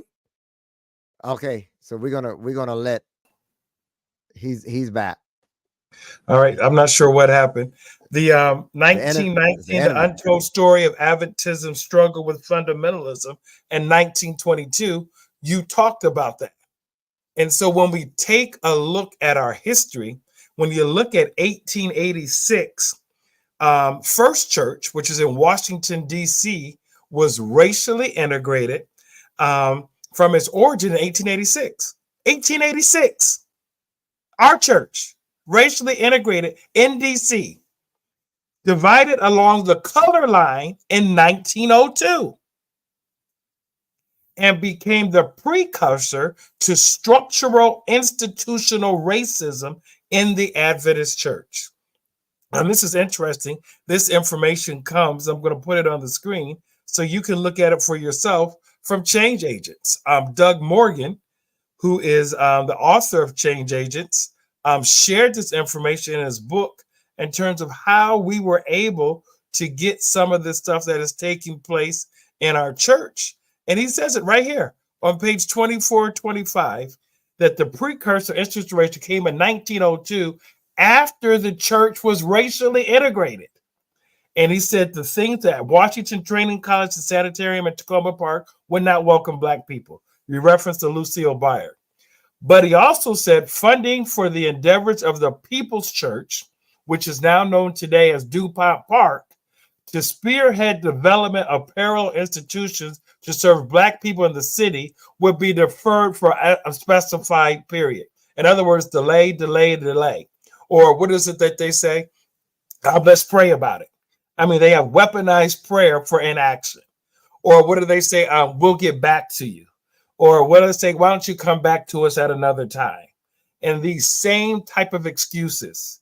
You hear the other thing you hear for a lot of inaction is like, can you forgive me? Can you offer a little grace? We're going to keep the same decision that we made. We're not going to change our minds, but can you give us some forgiveness, and can we move on? We're always expected to move on, move on, move on, move on after these triggers of institutional racism, which have been in place for well over 100 years in our church. And there's not a commitment to change. We have these start and stop endeavors, but no commitment to change. I applaud Dr. Luxton for what she did at the Village Church. Speaking of the Village Church, that happened there. I mean, that was unbelievable. I got to give credit to Don Livesey, the union president, who came to Lake Region Conference camp meeting. But it seems that they did these things on their own, but the institution, as it relates to their respective boards, have not shown a commitment as to where they stand on these issues. And as a result, they do not continue. And that, my brothers and sisters, is the greatest travesty. I don't blame the president. I blame the boards. I blame the boards because they are responsible for the institution policies and practice. They are responsible for governing. They are responsible to ensure the mission and the visions being fulfilled. And they are responsible for the core values of the institution that continue to wait, that we have to continue to deal with. You spoke about Lucille Byard, W.G. Turner, General Conference Vice President for North America at the time. As you know, NAD wasn't a division until 1980, to calm things down. And then Dr. O'Rourke, Pastor Josiah, how would you tell people after what happened to Lucille Byard after moving from Washington Santa Freeman's Hospital. Think it not strange. Could you imagine that's the text that they used? Think what kind of theology are we using that would suggest to think it not strange when you go through these trials, trying to suggest that what happened to Lucille Byer, you should expect not as a Christian, but as a Black person who happens to be Adventist, this should not be strange to you when we treat you incorrectly.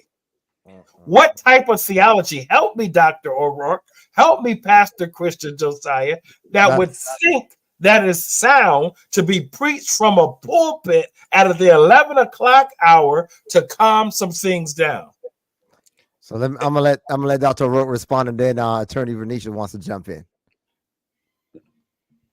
It is a significant problem to come at somebody and say that, but that is because you have already accepted the fact that creating a subculture and ecology of biblical justice is not your job.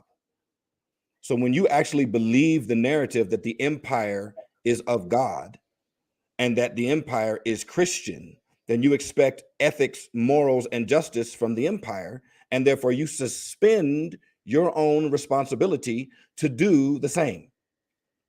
And so, again, when the Bible says you shall experience tribulations, etc., and that's Jesus's words, when he says you will have tribulations in the world, he says it in the world. Listen to this now. In the world you will have tribulation. That's what he says. In the world you will have tribulation.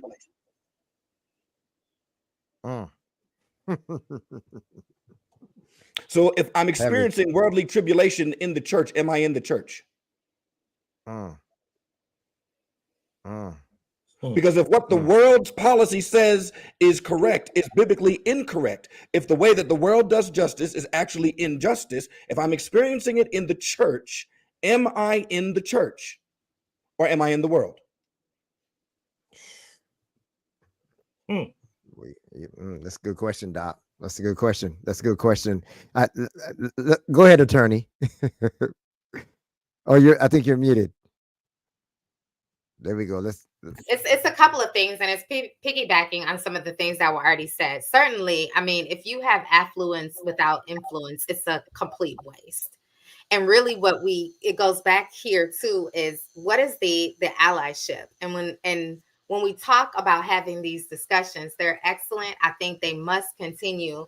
But what is the call of action? What are our measurable goals? What are the next steps? Because when we talk about the example that you just raised, with the position that the church took, bottom line, call a spade. It's dehumanizing. And we have continued with this dehumanization.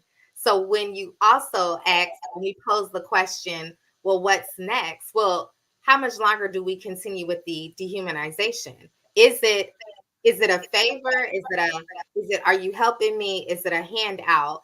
And if I've gotten the favor and the help and the handout, I now have the ability to produce my own. And so what are we moving forward to the next steps and actions towards? Okay, it definitely calls for a conversation because there's still people there. I'm biased because I'm an Oakwoodite. However, I have a sister-in-law, a brother, father, all graduates of Andrews University. I have family and friends, so it's still a vested interest. And when we have our young people coming up, your two choices, you should be looking at Andrews and Oakwood.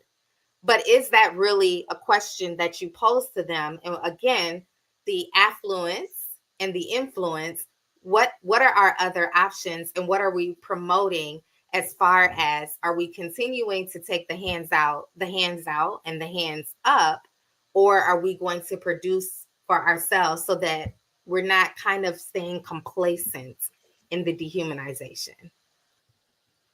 That's good. That's good. I think someone I really respect, a professor at Oakwood, shared as we were talking about this program, that this conversation, one of the things that pushes the needle sometimes is this issue becoming publicized. In other words, when you shine the light on in certain spaces, rodents tend to run from the light. Now I'm not into PR, so I don't know if others will get, news organizations to carry forward kind of what we've shared tonight. But just this conversation alone in a public space, um, sharing the details of what it means to be oppressed, and not being heard, not being valued, from every angle, from the DEI angle, from the biblical angle, and all the other angles that we've shared tonight.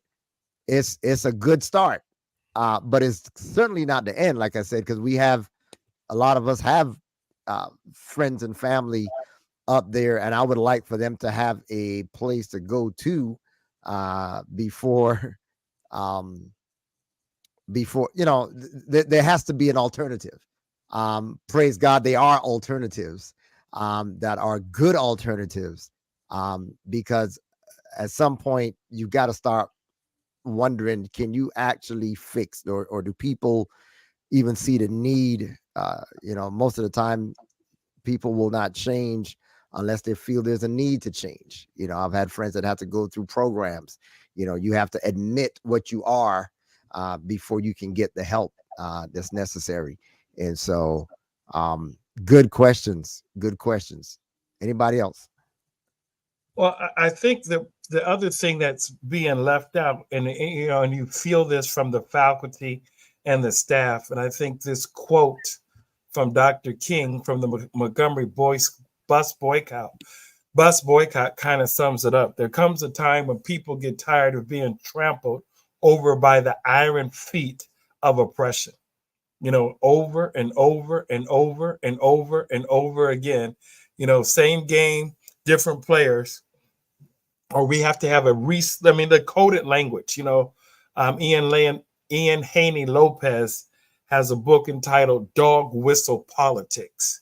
And people are tired of the coded language that keeps coming up over and over again. And we continue to kind of, talk about that. We got to do a reset. We have to get back to God. It's this coded language that kind of distracts us from dealing with the issues that this church has when it comes to forms of oppression. And although we have seen some Dr. Nick Miller share what's going well at Washington Adventist University, this needs to be a total takeover by the church. And it needs to start at the general conference level. And, you've heard the conversation, you've heard some things, and, people love Andrews. We want to see Andrews succeed. But if you want to do something, write an email. Here's the president of Andrews. Send an email to him.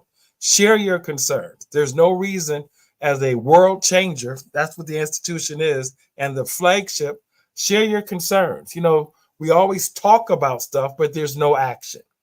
Here's the president's email address. Share your concerns and write him a note. If that's not good enough, in addition, send it to the board chair. Here's the board chair's email address.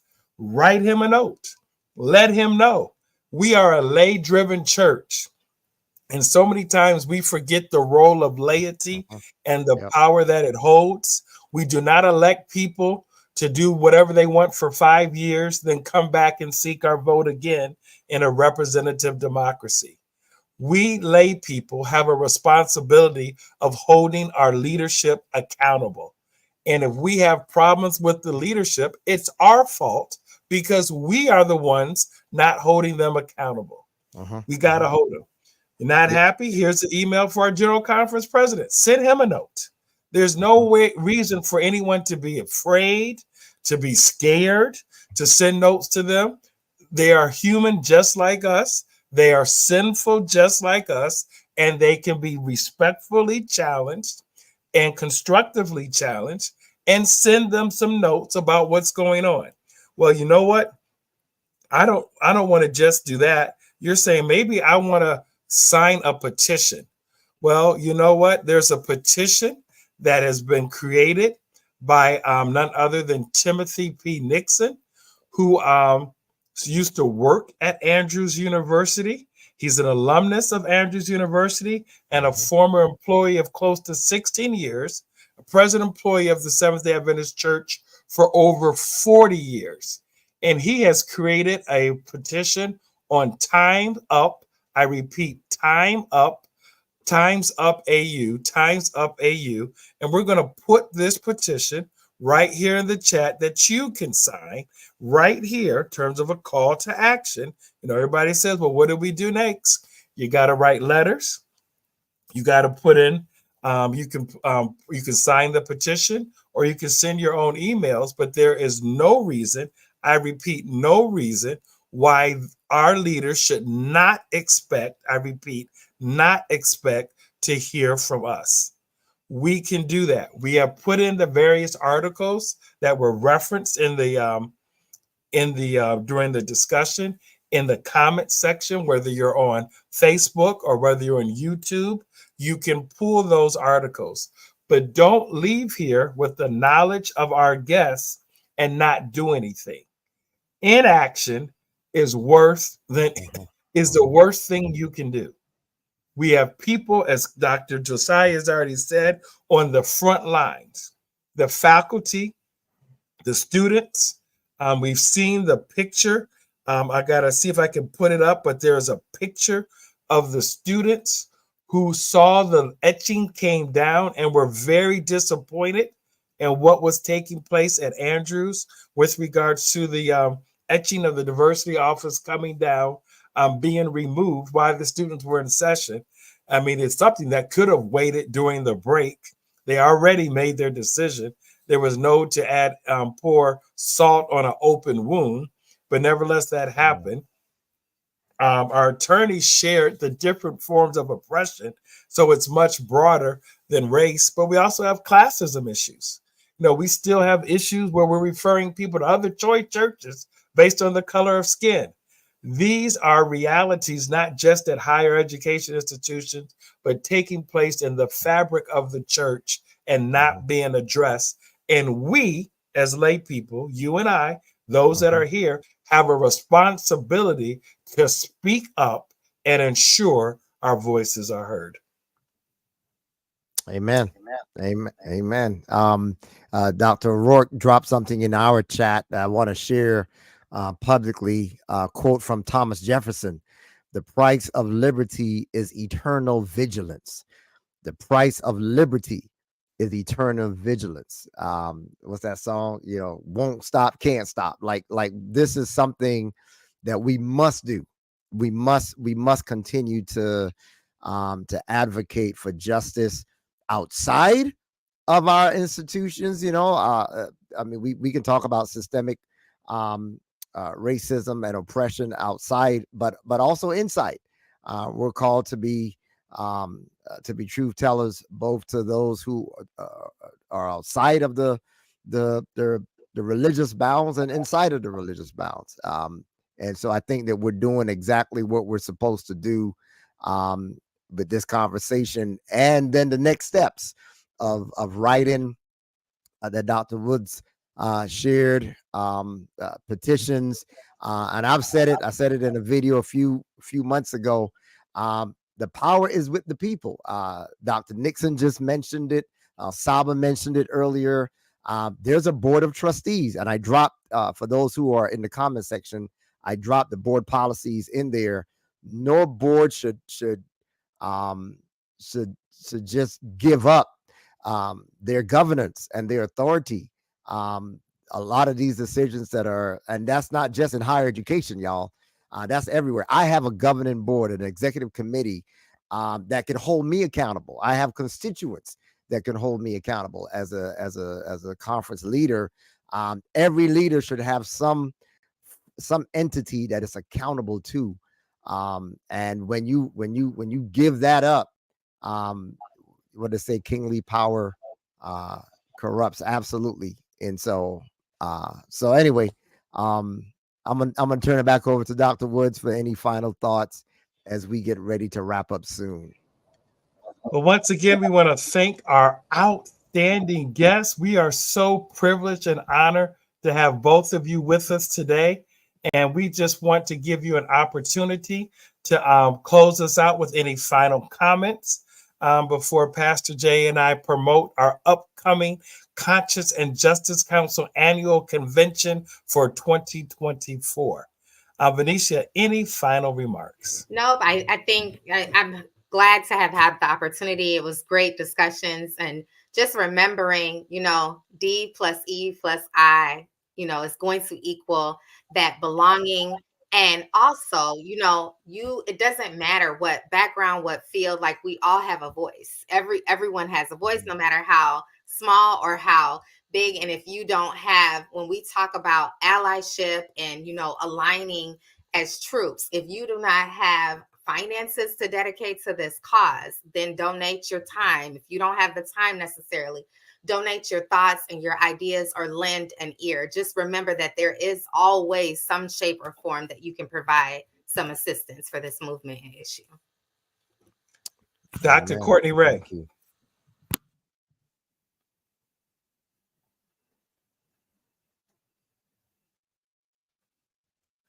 All right, we'll go to Dr.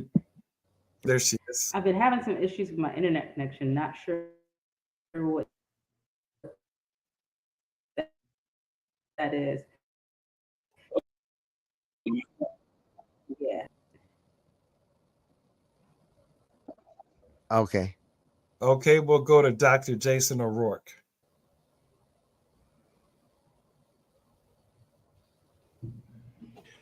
On this topic, I read this quote all the time because I think that we need to be prepared. I think that the recent trajectory post our 44th president of the country demands that we have real honesty about things. And so here's the quote that I leave with people as we move forward, considering our church, and it's on your screen. There will be slavery again, just as verily as it has been, only upon a basis that is more favorable and secure to white people. That is Ellen White in 1907. If you have if you have people in your life or yourself and you have exodused Babylon, but you have not exorcised Babylon, this statement will catch you off guard. And that reality will catch you off guard. We do not have the luxury of a pie in the sky, wishful assessment of our current state. We have to look at that for what it says. If you think she had any insight at all, and you look at any current history, and you look at the trajectory of things that took place, even the president of the GC had to be corrected in 2020 by the regional presidents when he said, don't worry about, and I'm paraphrasing, don't worry about social justice, just be about the three angels message.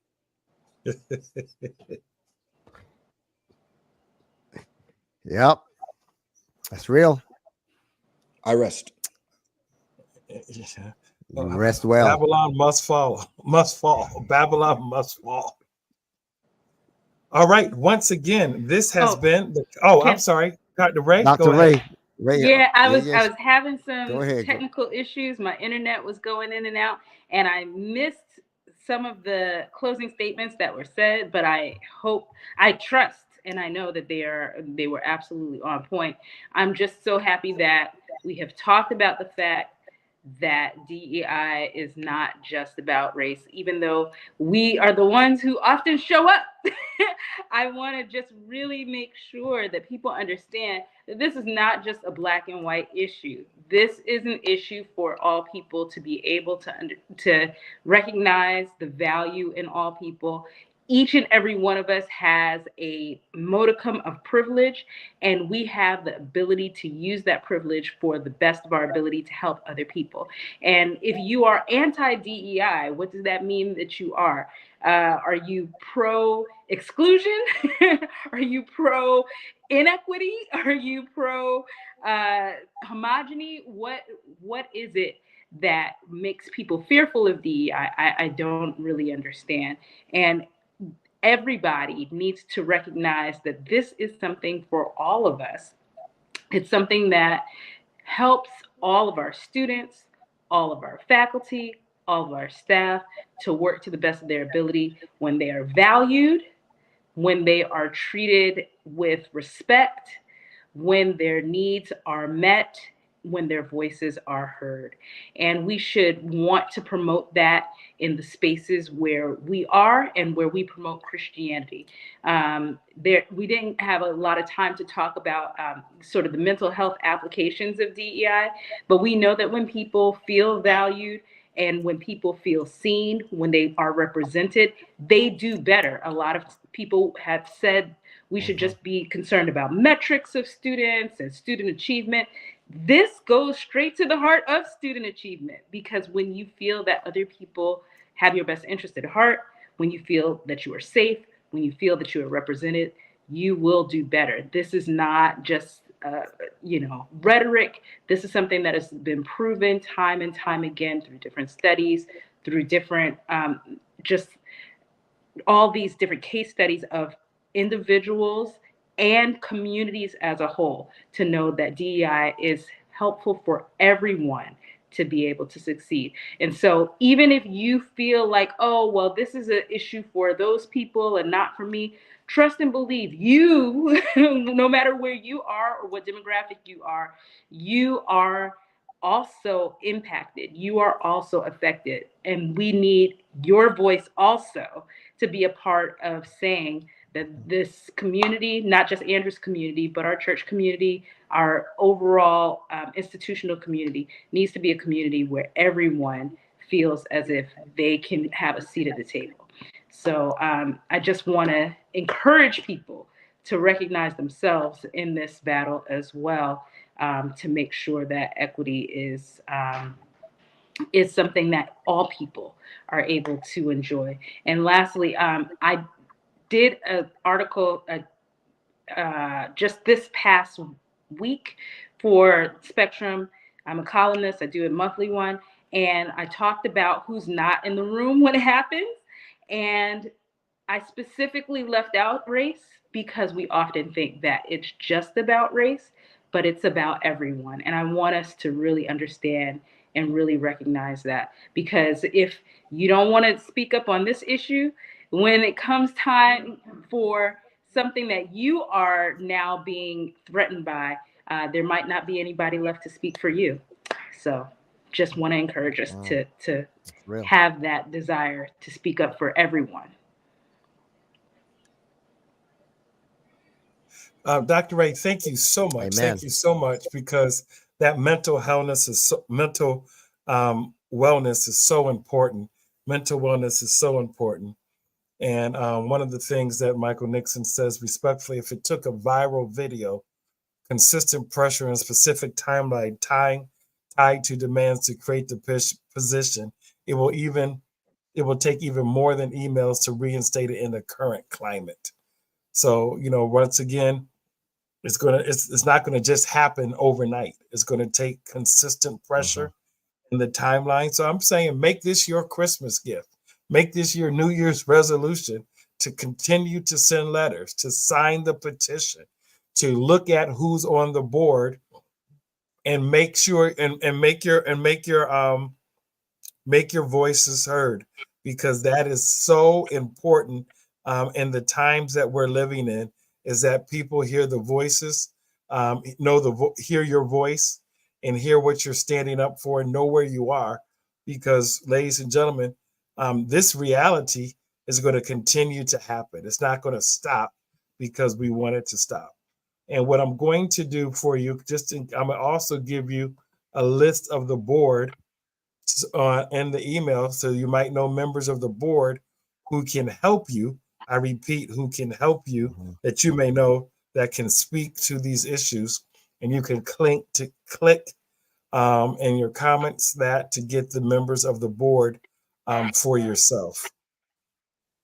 Always showing up some information, and then here is the list to the board. It's also there. If you know members of the board, you can write. But once again, it's going to take writing. It's going to take action, and using your sphere of influence, not just for today, but also for tomorrow, because we're sending our kids and people to Andrews. I have a son at Andrews Academy right now, and the future of Andrews is always going to be important, but it's also going to speak to the integrity as in terms of our practical application of the Bible. And we've already had enough of that going on, unfortunately, in the era of COVID and critical race theory and some of the other things that are coming out of one of the churches there in Berrien Springs.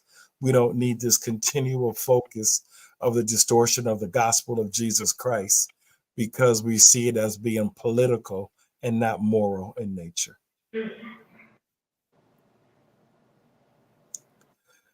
This has been the CJC Today with your co-hosts, Christian Josiah and Edward Woods III. We would like to thank our guests once again, Venetia Sazel, Dr. Jason O'Rourke, and Dr. Courtney Ray for coming on, dropping knowledge bombs all over the place from a diverse experience perspective as it relates to systems of oppression, DEI and You. Once again, DEI impacts all of us, not just people of color. So please make sure that when you go back and listen to the broadcast, you listen to what D plus E plus I and how we need all three, not just one, but you also look at the forms of oppression to get to B, which is belonging. And then you want to get to forms of oppression as they're outlined. It's not just racism, but classism. And classism is very real in our state conferences. You hear about it all the time. Very real in our state conferences, as well as our regional conferences. But we hear about it, especially when it comes to people of the same race. We hear a lot about that. That still needs to be addressed. And once again, remember the history. Dr. O'Rourke shared with us the history. We appreciate that. And then Dr. Courtney Ray gave us the background of what's taking place at Andrews, but then also was able, and we appreciate you coming despite the technical challenges to join us over and over again. Thank you for that. The mental health awareness. And that is so, so important in these days and time, this mental health awareness, especially coming out of COVID. That's not something that we should be taking lightly with regards to that. So I hope what was shared today made a difference. And I ask you to continue to pray for Andrews University, its board of trustees, and its leadership, because we all want to get to heaven. This is not a demonizing effort, but a constructive effort and a call to action to ensure the things that have happened in our church in the past do not continue in the future. This should be an Ebenezer. This shouldn't just be a rallying cry until the next crisis. This should be an Ebenezer. This should be a pivot where our church says, we are going to do better, and this is what we're going to do better and sustain it, not because of who's in the president's seat, but because we as a board own the values of the institution and making a difference in a shared governance model with the faculty who continue to give their blood, sweat, and tears to ensure student success who come to Andrews. Before we leave, we want to promote, I repeat, we want to promote our upcoming Conscience and Justice Council convention 10 years after Ferguson, walking or talking. And that's the same thing we want to talk about with this incident. 10 years later, are we walking or talking? And this is a metaphor, not just for Ferguson, but also for ableism, also for genderism, also for sexism. Are we just walking or talking as it relates to the discrepancies in our various systems of oppression? What are we doing about it? September 18th to 22nd in St. Louis, Missouri. And we're going to turn it over to the host to talk about this and then close us out with prayer. The host for this upcoming Conscience and Justice Council annual convention is none other than Pastor Jay. Yeah, man. Thank you so much, Dr. Woods, man. We are excited to be the host conference for the Conscience and Justice Council annual convention. It's going to be in the Lou. And if you know anything about St. Louis, it's St. Louis. It's the Lou. And so come ready to learn. Come ready to share. We're going to have some excellent presenters. We'll have more details on the various workshops that will take place in St. Louis, September 18 to 22. We always do a field trip in every convention that we have, and we're going to be praying for safety as we walk the streets of St. Louis, man. And one of our churches is actually right around the corner from where the Mike Brown incident took place 10 years ago. And so for those, but don't be, I'm not trying to scare anybody out there. I pastored in St. Louis for about 7.5 years. I made it out. And you'll be all right. Don't come scared. But you know, one thing about regional conferences in particular, we've always been about that urban life. Like, we know what it's like to do ministry in the urban core and in the urban centers. And so we look forward to welcoming many of you who will come. And so save that date, September 18th to 22nd, and we'll see you there 2024. I think it would be good for us, Dr. Woods, to close out with prayer if you don't have anything else. No, please do. Okay. All right. Let's pray, everybody. Father God, Lord, we thank you for this conversation. We thank you for the guests that have come to share and to inspire us, Lord, to do better. Lord, all need to do better. We need to be better advocates, Lord. We need to be better agents of change. Lord, help the leadership at Andrews, Lord, to be converted and convicted to do better. Lord, be with the staff and the faculty who have been, and the students who have been affected and disaffected. Oh God, Lord, I pray that you will pour out your spirit on them and encourage them, Lord. Remind them, Lord, that there is still no weapon even created in our own institutions that's formed against us that can prosper. We are more than conquerors. God, oh Lord, I pray that you would be with us as a church. Forgive us, Lord, when we have not done what we should do. Forgive us when we have taken your name in vain, called ourselves Christians, but we have not lived what we know about. Lord, I pray that we will be Christians not only in name, but in word and in deed also.